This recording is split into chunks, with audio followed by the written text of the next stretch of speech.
They sang about heartbreak, freedom, and faith. But behind the spotlight, the bottle had its own song. For many country legends, alcohol wasn't just a drink. It was an escape, a comfort, and eventually a curse. Some lost their voices, others lost their lives.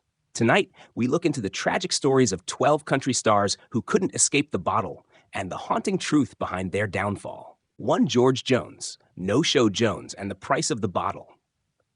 There are legends in country music, and then there's George Jones, the man whose voice could break your heart and whose demons could break his own life. Born in Texas in 1931, George was hailed as the finest male voice the genre ever produced. Songs like He Stopped Loving Her Today became timeless classics, and his delivery carried a kind of pain that only someone who had truly lived it could understand. But that pain didn't come from fiction. It was born from years of struggle, loneliness, and a bottle that never left his hand. Jones' drinking began early, fueled by long nights on the road and the crushing pressure of fame. As his popularity rose, so did his addiction. Bandmates told stories of him disappearing for days, showing up drunk or not at all to performances, earning him the infamous nickname No-Show Jones. His marriage to Tammy Wynette, another country icon, was both legendary and disastrous, filled with love, jealousy, and public meltdowns. The tabloids devoured every fight, and fans couldn't decide whether to pity or admire the chaos that followed them. His addiction reached its darkest point when he literally drove a lawnmower 8 miles to buy liquor after his wife hid his car keys, a story so unbelievable it became part of his mythology. Behind the humor, though, was a man spiraling out of control. Jones would vanish for weeks, cancel tours, and wake up unsure where he was. Alcohol wasn't just destroying his career, it was slowly killing him. In the 1980s, after decades of destruction, George finally found redemption. With help from his fourth wife, Nancy, he managed to quit drinking and rebuild his reputation. When he sang, "I Don't Need Your Rockin' Chair," it wasn't just another song, it was a statement of survival. But the scars remained. His liver and his heart carried the weight of all those lost years. George Jones died in 2013, remembered as both the greatest voice in country music and one of its most tragic souls. His story is a reminder that behind every classic song of heartbreak lies a real man, and sometimes the saddest verses are the ones he lived himself. 2. Hank Williams Sr., the lonesome drifter who died with a bottle by his side. Before there was modern country, there was Hank Williams, the original outlaw, the poet of pain, and the man whose songs defined an entire generation. Born in Alabama, Hank was a poor boy with a guitar, a broken back, and a gift for turning heartache into melody. By his mid-20s, he was a superstar. Your cheatin' heart, I'm so lonesome I could cry. Cold, cold heart. Songs that would shape the sound of country forever. But behind the voice that touched millions was a man drowning in sorrow and whiskey. Hank's addiction began early, fueled by constant back pain from a spinal defect and the loneliness of fame. He turned to alcohol and morphine to numb both the physical and emotional agony. Touring schedules were brutal, and the pressure of being country's first true celebrity crushed him. He would show up late to performances, sometimes too drunk to stand, slurring through songs that once came straight from his soul. The Grand Ole Opry banned him after repeated absences, and that rejection shattered him completely. His marriage to Audrey Shepard was volatile, a mix of passion, jealousy, and self-destruction. The two fought as much as they loved, often in front of friends and fans. Hank's drinking worsened after the breakup, and the people around him enabled his addiction, feeding him pills and liquor instead of help. The charming smile that once lit up the stage was replaced by a hollow stare. He was 29 years old, but looked twice his age. On New Year's Day, 1953, Hank Williams Sr. was found dead in the backseat of his Cadillac. The cause? Heart failure, brought on by years of alcohol and drug abuse. A bottle of whiskey lay near his side, a haunting symbol of the life he could never escape. The world mourned, but in many ways, Hank had already died long before that night, each drink taking a little more of the man behind the legend. His legacy, however, refused to fade. Every country artist who came after him carried a piece of Helen Kelly's spirit, the loneliness, the regret, the raw humanity. He didn't just sing about heartbreak, he lived it until his final breath. Hank Williams Sr. became more than a singer. He became the eternal ghost of country music, forever reminding us that behind every stage light lies a shadow no fame can erase. 3. Keith Whitley, the voice that faded too soon.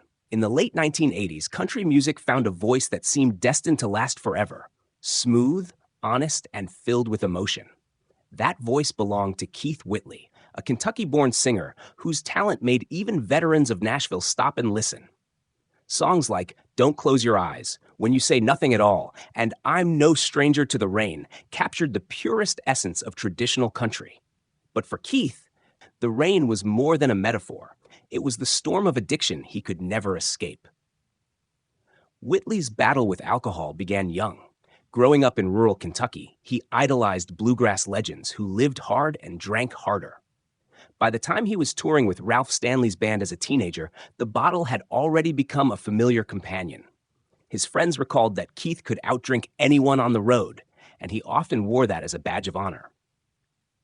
What began as social drinking soon became dependence, and by his rise to Nashville stardom, it was quietly controlling his life.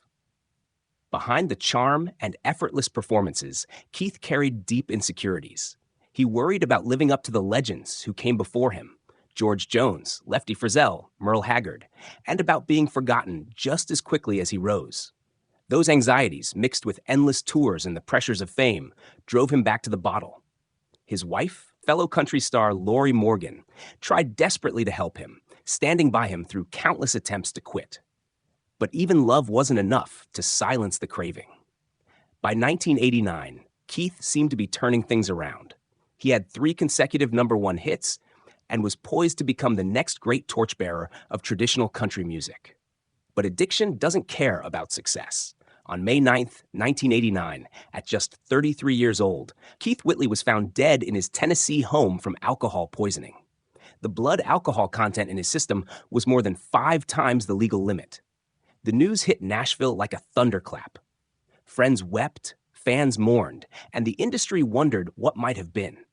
In a cruel twist, his posthumous album, I Wonder Do You Think of Me, became one of his most celebrated works, a haunting echo from a voice silenced too soon. Keith Whitley's story remains one of the most heartbreaking in country music history. Not just because he died young, but because he knew the danger he faced and still couldn't break free. His songs about love, loss, and rain weren't just lyrics. They were confessions. And even now, when his voice plays on the radio, it feels like he's still reaching out from that storm, reminding us how fragile brilliance can be. 4. Tanya Tucker, the wild child who grew up too fast. Tanya Tucker was never meant to live an ordinary life. By the time she was 13, her smoky voice and rebellious spirit had already shaken the country world with her breakout hit, Delta Dawn. She was a child star who sounded like a grown woman, and Nashville didn't know what to do with her. Fame came early, but so did pressure, isolation, and a party lifestyle that would nearly destroy her before she even turned 20. As Tanya's fame exploded through the 1970s, the lines between her career and her private chaos blurred. While other teenagers were in high school, she was headlining tours, drinking whiskey with grown men, and navigating an industry run by people twice her age. Reporters called her the wild child of country music, and she lived up to the title, with late-night benders, tabloid romances, and a defiant streak that refused to fade. For Tanya, the bottle was both an escape and a shield, a way to numb the exhaustion of living her life in public since childhood. Her high-profile relationship with Glenn Campbell, 20 years her senior, only added fuel to the fire. The two became one of Nashville's most talked about and most volatile couples. Their love story, marked by fiery arguments and nights soaked in alcohol, made headlines for all the wrong reasons. Tanya later admitted that the chaos of that relationship pushed her deeper into drinking and self-destruction. Through the 1980s, Tanya's career seemed unstoppable, but behind the stage lights, her demons grew louder. She missed shows, lashed out at friends, and earned a reputation for being unpredictable, a female counterpart to George Jones's no-show era. She once joked in interviews about how hard she partied, but beneath the laughter was a growing pain she couldn't control. Her addiction nearly ended her career, and at several points, her life. Then, In the 1990s, Tanya did something rare in country music. She came back stronger. After facing the wreckage of her drinking, she sought help and slowly rebuilt her career, proving that redemption was possible even after decades of chaos. Her later albums, especially While I'm Livin', revealed a deeper, wiser artist, one who had faced the fire and survived. Today, Tanya Tucker stands as both a legend and a warning. She's proof that the country industry can chew up its brightest stars before they ever learn who they are, but also proof that resilience can shine through even the darkest addiction. Her story isn't just one of destruction, it's one of defiance. Tanya didn't just survive the bottle, she learned to stare it down and sing about what it took from her. 5. Waylon Jennings, Outlaw Spirit, Addicted Soul. Few names in country music carry as much weight as Waylon Jennings. He wasn't just a singer, he was a movement. The voice that rebelled against Nashville's polished machine. The outlaw who carved his own sound and inspired generations to follow. But behind that rough, defiant image was a man trapped by two relentless addictions, alcohol and cocaine, each pulling him closer to the edge of destruction. Born in 1937 in Littlefield, Texas, Waylon's early years were steeped in poverty, hard work, and the honky-tonk bars where country legends were made. He toured with Buddy Holly in the 1950s and narrowly escaped the plane crash that killed Holly, Richie Valens, and the Big Bopper, an event that haunted him for life. Survivor's guilt became one of his lifelong shadows, and over time, it mixed with fame, loneliness, and the endless grind of the road. By the 1970s, Waylon had redefined country music. Albums like Honky Tonk Heroes and Dreaming My Dreams made him the face of the outlaw country revolution, a symbol of freedom and rebellion. But even as fans idolized his fearless attitude, he was quietly falling apart. Nights blurred into mornings filled with alcohol and lines of cocaine. Friends remembered how his energy seemed boundless until it wasn't. He could go for days without sleep and burning through studio sessions, interviews, and relationships in a haze of intoxication. His partnership with Willie Nelson produced some of the greatest duets in country history. Yet behind their legendary camaraderie, Waylon was struggling to function. At one point, his cocaine habit was costing him nearly $1,500 a day. The drug became a chain around his neck, and when combined with his heavy drinking, it turned into a ticking time bomb. He missed shows, alienated friends, and pushed his body beyond human limits. In the early 1980s, his body began to give out. Waylon's health collapsed under years of abuse, and he faced financial ruin due to drug debts and IRS troubles.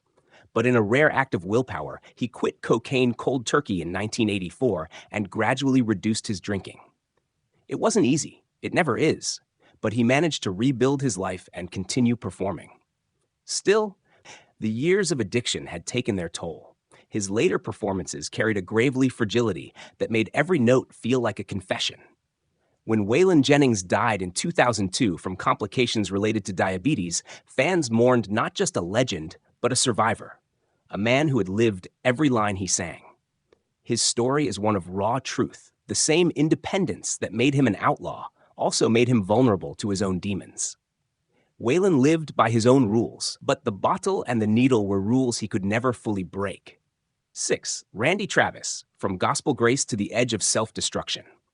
Randy Travis was once country music's golden boy, the clean-cut voice of faith, love, and traditional values. With hits like Forever and Ever, Amen, and Deeper Than the Holler, he brought country back to its roots in the 1980s, reviving the pure storytelling style of the genre's early days. His rich baritone, his calm demeanor, and his open Christian faith made him the kind of star Nashville could proudly hold up as a role model. But behind that perfect image, cracks were forming. Cracks that years later would split open under the pressure of heartbreak, fame, and alcohol. Randy's rise was almost miraculous. From a troubled youth in North Carolina, filled with arrests, fights, and brushes with the law, he found redemption through music and faith. His success was proof that grace and discipline could change a man's life.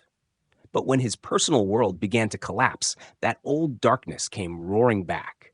After decades of fame and a seemingly unshakable marriage to his longtime manager, Elizabeth Hatcher Travis, Randy's world crumbled in the early 2010s. Their bitter divorce, following more than 19 years together, left him devastated. Friends say that the breakup broke something deep inside him. The man who once sang hymns to packed arenas began spiraling into a storm of drinking, anger, and erratic behavior that stunned his fans. The breaking point came in 2012 and 2013, when a series of alcohol-fueled incidents made national headlines.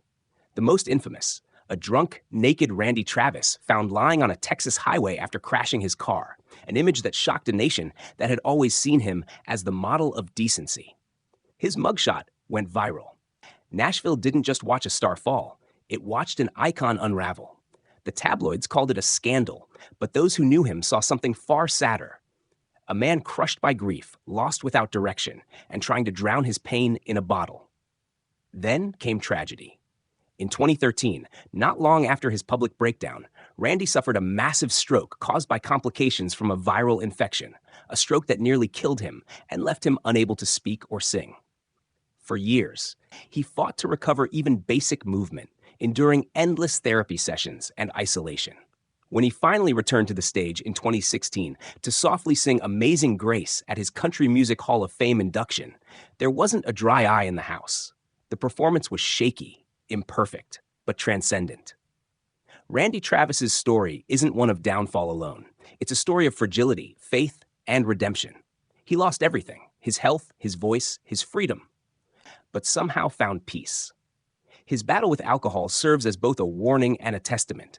Even the most righteous among us can fall, but grace can still find them in the wreckage. 7. Gary Stewart, the king of honky-tonk heartbreak. If country music ever had a true outlaw poet of pain, it was Gary Stewart. His voice was wild, high, and full of anguish, a sound that captured every ounce of heartache in a neon-lit honky-tonk bar at 2 a.m.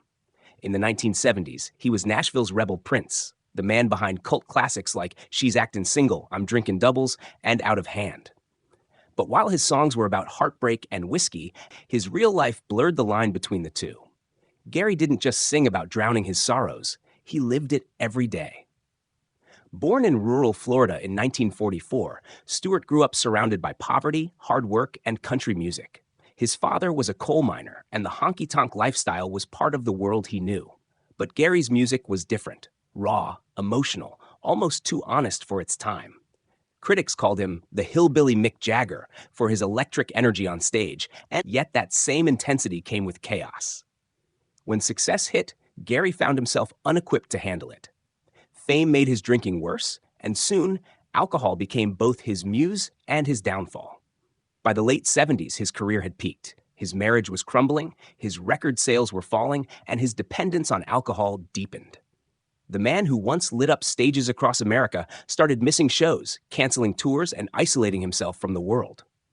Friends remembered seeing him in small bars, slumped over a glass, mumbling lyrics that once made him famous. He had become the very character he used to sing about: heartbroken, lost, and haunted. The 1980s brought a brief resurgence, but Gary's mental health was deteriorating. He suffered from depression, fueled by decades of heavy drinking and emotional instability. When his longtime wife, Mary Lou, died suddenly in 2003, Gary was shattered. Friends say he couldn't function without her. She had been his anchor, the only person who could calm his storms. Just 1 month later, Gary Stewart was found dead from a self-inflicted gunshot wound. He was 59 years old. To this day, his story remains one of the most tragic in country music history. Unlike some stars who found redemption, Gary never escaped the bottle or the pain that came with it. Yet his music, dark, soulful, and unfiltered, still resonates with those who understand what it means to hurt and to drink just to forget. She's Actin' Single, I'm Drinkin' Doubles wasn't just a song, it was his life's confession.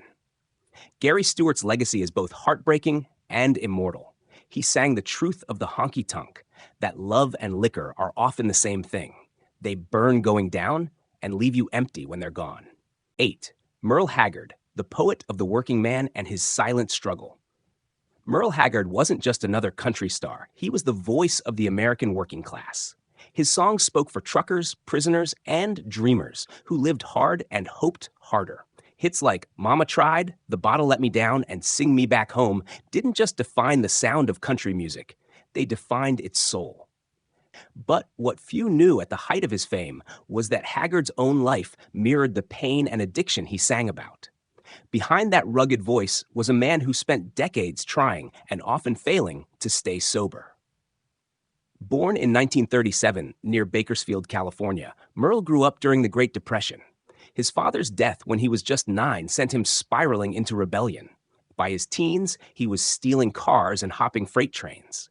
At 20, he was sentenced to San Quentin prison, where he famously saw Johnny Cash perform, an experience that changed him forever. After his release, Haggard vowed to turn his life around, pouring his guilt and redemption into music. But as fame came, so did the old demons. The life of constant touring, smoky bars, long highways, sleepless nights pulled him back toward the bottle. He drank to escape the pressure of being a working-class hero, to silence the ghosts of his past, and to numb the pain of broken marriages. In interviews, Haggard often spoke of how the whiskey and the loneliness seemed to go hand in hand. His bandmates recalled nights when he'd down bottle after bottle, then walk on stage and deliver a flawless performance, his pain somehow making his music more powerful. His 1966 hit, "The Bottle Let Me Down," wasn't fiction, it was autobiography. The song captured his complicated relationship with alcohol: comfort, enemy, and constant companion. In later years, he admitted that while he never let the addiction destroy him completely, it cost him dearly. He missed moments with his children, damaged relationships, and lost years he could never get back. By the 1980s, Merle began to slow down. He found partial peace through faith, love, and reflection. But the long years of drinking had already done their damage. He was diagnosed with lung cancer in the 2010s, the result of a lifetime of hard living. In his final years, he spoke openly about regret. Not for fame or fortune, but for the time he wasted under the influence. When Merle Haggard passed away in 2016, on his 79th birthday, tributes poured in from across the world. He was remembered not just as a legend, but as a man who never pretended to be anything other than what he was: flawed, honest, and human. His story reminds us that even heroes stumble, and sometimes the most haunting songs are the ones written between sips of pain. 9. Hank Williams Jr., living in the shadow of a legend. For Hank Williams Jr., being born the son of the greatest country singer of all time was both a blessing and a curse. From the moment he could walk, Nashville expected him to follow in his father's footsteps, to sing the same songs, to wear the same hat, to carry on the legacy of Hank Sr. And for a while, he did. As a child prodigy, he performed his father's music to adoring crowds. But behind that stage light was a boy growing up without a father, haunted by a ghost he could never escape. Eventually, the pressure and pain drove him to the same dark companions that killed his dad: alcohol and self-destruction. By his late teens, Hank Jr. was already drinking heavily, using the bottle to fill the silence that fame couldn't touch. He hated being seen as a carbon copy of his father and longed to create his own sound. The rebellion came in the 1970s when he reinvented himself, trading polished Nashville ballads for the southern rock country hybrid that would define his career.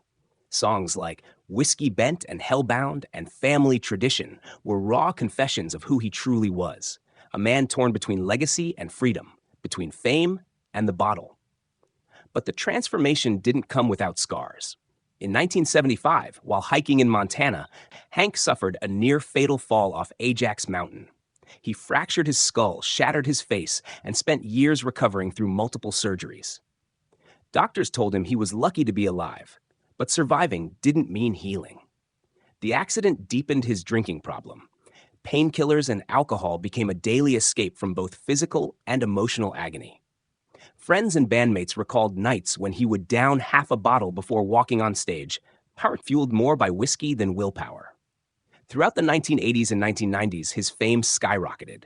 His rowdy persona, the cowboy hat, the beard, the swagger, became an icon of outlaw country. Yet the demons never fully left. Songs like Whiskey on Ice and Women I've Never Had carried a wry humor that masked his dependence. Behind the bravado was a man who had watched addiction destroy his father and nearly destroy himself. Over time, Hank Jr. found a fragile balance. Faith, family, and sheer survival pulled him back from the edge. He admitted in later interviews that he had slowed down, realizing that his father's fate didn't have to be his own. But the years of excess left their mark, physically and emotionally. Today, Hank Williams Jr. stands as one of country music's enduring figures, proud, rebellious, and scarred. He's a living reminder of how legacy can be both a crown and a cross. The bottle followed him for decades, just as it did his father. But somehow Hank Jr. managed to outlive the curse, though not without paying a price written in scars and songs. 10. Johnny Paycheck, Take This Job, and The Bottle. Few artists embodied the outlaw spirit of country music like Johnny Paycheck, a man whose life was as rough and unfiltered as his voice. With his scruffy beard, cowboy swagger, and rebel attitude, Paycheck was both a hero and a warning. His biggest hit, Take This Job and Shove It, became an anthem for the working man, a middle finger to the system. But behind the tough guy persona was a man consumed by his own demons: drugs, violence, and most of all, alcohol. Born Donald Lytle in Ohio in 1938, Paycheck started as a respected session musician, working with legends like George Jones and Ray Price. He was a gifted singer and songwriter, but even in his early days, he had a reputation for being wild, unpredictable, and hard to control. The whiskey came with him everywhere, on stage, in the studio, on the bus. Bandmates joked that he could hold a bottle better than a microphone, but soon the joke stopped being funny. By the 1970s, Paycheck had achieved real fame. Take This Job and Shove It hit #1 on the charts and turned him into a working-class hero. But with fame came excess: constant drinking, bar fights, unpaid taxes, and arrests. His shows grew chaotic. Sometimes he performed brilliantly, other times he stumbled through songs, slurring the lyrics. His temper, fueled by alcohol, made him dangerous. He'd lash out at friends and strangers alike, living up to his outlaw image in all the worst ways. In 1985, his addiction finally caught up with him when he was convicted of shooting a man in a bar after an argument, a drunken decision that landed him in prison for nearly 2 years. When he emerged, Paycheck claimed to have found God and left drinking behind. For a while, it seemed true. He made a modest comeback, recording gospel and traditional country songs that hinted at redemption. But his body was already broken. Years of abuse had left him frail and sick. In his final years, Paycheck lived quietly, often in poor health and struggling financially. The wild man who once ruled the honky-tonks now relied on friends and fans to keep going. When he died in 2003, he was buried near George Jones, his old friend and drinking companion, two men forever linked by talent, turmoil, and the bottle that nearly destroyed them both. Johnny Paycheck's story is the essence of country music's darker truth. The same fire that fuels greatness can also burn everything down. He was a man who sang about freedom but spent his life trapped by addiction and rage. And yet, even in ruin, his voice carried the raw honesty that country fans never forgot. The sound of a soul too wild to tame. 11.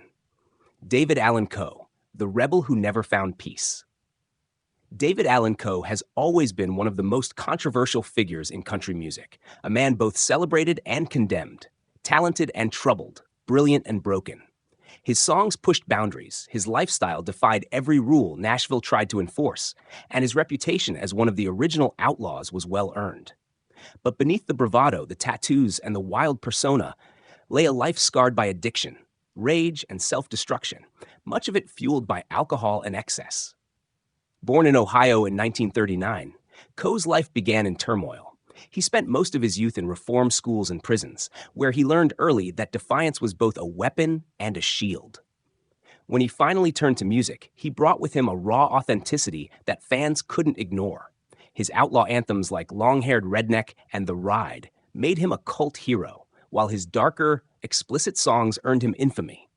On stage, he was unpredictable, sometimes magnetic, sometimes chaotic. The one constant was the bottle, which followed him like a shadow. Coe's drinking wasn't casual, it was ritual. He once bragged that whiskey was his creative fuel, but over time, that fuel turned toxic. Alcohol dulled his pain, but it also amplified his worst instincts. He alienated bandmates, clashed with record executives, and burned bridges faster than he could build them.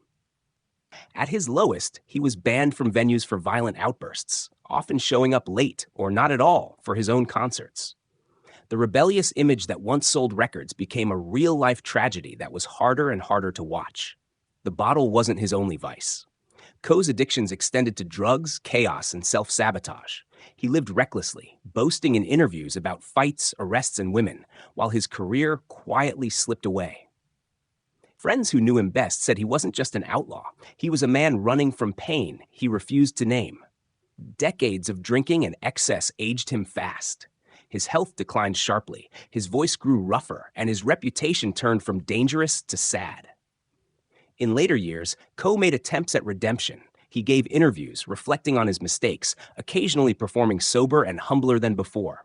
But the years of abuse left deep scars. By the 2010s, his health had deteriorated to the point where he could barely perform, though his cult following remained fiercely loyal. David Allan Coe's legacy is as complicated as the man himself. He was part poet, part outlaw, part cautionary tale. The same fire that made him great also consumed him, and the whiskey he once called his muse became his undoing. He sang about living life on his own terms, and he did. But those terms came with a cost only he truly understood. When country fans talk about the price of rebellion, they often think of Coe, because no one lived or lost harder than he did. 12. George Strait, the quiet king and his silent struggle. To most fans, George Strait is the image of perfection. The king of country, the man who stayed out of trouble while everyone else in Nashville was falling apart. With his cowboy hat, smooth voice, and timeless hits like Amarillo by Morning, The Chair, and Check Yes or No, he became the gold standard of country integrity. But even the king wasn't immune to pain or the temptation to escape it. Behind that calm, stoic exterior was a man who quietly battled his own dependence on alcohol, not in public scandals, but in lonely moments off stage, when the lights went down and the noise of fame faded away. Strait's story is different from most of his peers. Born in Texas in 1952, he served in the U.S. Army before rising to fame in the early 1980s.